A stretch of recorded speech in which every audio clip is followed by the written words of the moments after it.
Hi everybody, I'm Chris Darnell, the driver of Shockwave here at Bradenton Motorsports Park. Put on an awesome show here at the Snowbird Outlaw Nationals.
You never want to run behind kids or Jerry McFarland.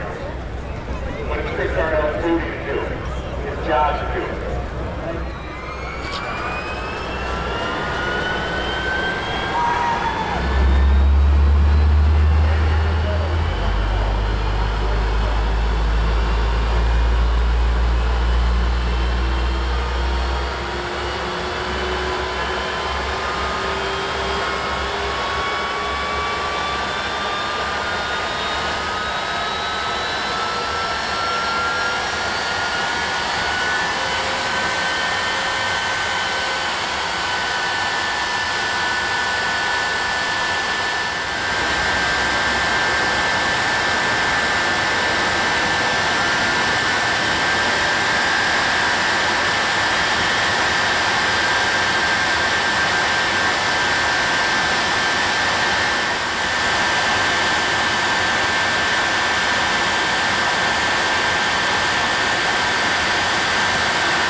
family hobby. My dad started doing it about 20-25 years ago, and it kind of evolved from there, and it turned into a family business, and we got interested in the jet trucks whenever I was just a little kid watching Shockwave. My parents owned a motorsports production business, and we used to hire Shockwave to come to a bunch of our events whenever I was a kid. So I got to ride in it whenever I was like 7 or 8 years old, just to do a smoke and fire show. Didn't get to go fast, of course, but so that kind of gave me the bug, and the rest is history, I guess. They're Westinghouse J34-48s out of the Navy T2 Buckeye. It was a single engine trainer without an afterburner, so we add the afterburners to the motors, adapt them, and add the afterburner pump, and it really brings them to life. They make about 12,000 horsepower per motor, or 7,000 pounds of thrust, so 36,000 horsepower or 21,000 pounds of thrust is what that equates to. So it's a mean machine. Here at the drag races, we can run around 200 miles an hour with the truck. If we turn it up, it'll do a little bit better than that. But these big trucks, you got to get them stopped too. They're a lot heavier than a normal drag car going down the track. So getting them stopped at the drag strips is the big deal. Shockwave's pretty intense with 3 motors. You're very busy in there. But as far as, I call it the assault of your senses, the ultimate adrenaline rush driving the thing. It's just, it really sits you back in your seat. But the funny thing about these jets is that at the quarter mile, the thing is really just waking up. Like at air shows, we run it a half mile or more, and we'll run, well over 300 miles an hour at those events, because we have lots of space to do it and lots of space to get it shut down safely. But at the quarter mile, you're still pinned back in your seat, where most of these drag cars are giving up. They're at their top end as far as gearing goes at the quarter mile. So it's definitely an intense ride. The first time that you see it, you'll never forget. It's just that type of vehicle. And it's fun to see the reaction from the fans. Even the ones that have seen it 100 times still get such a big rush out of watching it. But that's probably the funnest part of the job, is getting to visit with the fans and see their reaction. We typically have the engines set up to run 103% for air shows, because we run a half mile. So here at Bradenton, I've got it set for that same. I'm not gonna turn it up and try and break any records. We just want to put on a good show for the fans, and